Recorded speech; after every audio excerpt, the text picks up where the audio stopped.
हा व्यवसाय जेव्हा सुरुवात करतो एखादा व्यक्ती ह्या व्यवसायाकडे यायचा आहे. आता युट्यूबला व्हिडिओ वगैरे बरेच असतात, लोक काही सांगतात किंवा काय खरे सांगतात काय खोटे सांगतात. तुम्हाला हा विचारायचा आहे मला त्याचं खरं उत्तर की हा व्यवसाय कधी तोट्यात जाऊ शकतो, लोकांना ज्यावेळेस इकडे यायचं असेल तर कधी तोट्यात जाऊ शकतो आणि कधी फायद्यात येऊ शकतो. म्हणजे बॅचेचं नियोजन झालं पाहिजे. आता समजा आपल्या पुढे 3 महिने श्रावण महिना किंवा मार्गशीर्ष महिना आहे, ह्या महिन्यात कसं असते जरा सेल थोडाफार कमी असतो.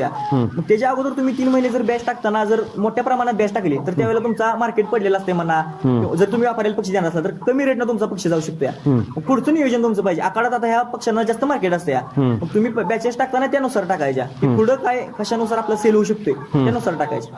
म्हणजे पुढचं नियोजन मार्केटिंगचं नियोजन केलं तर हा व्यवसाय 100% प्रॉफिट होतो.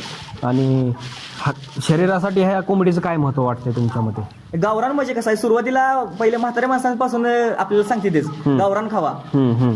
बॉयलर कसं आहे ते नाजूक अन्न झाले झालं ते डुप्लिकेट तयार केले तयार केले पण हे ओरिजिनल ते ओरिजिनल. ओरिजिनल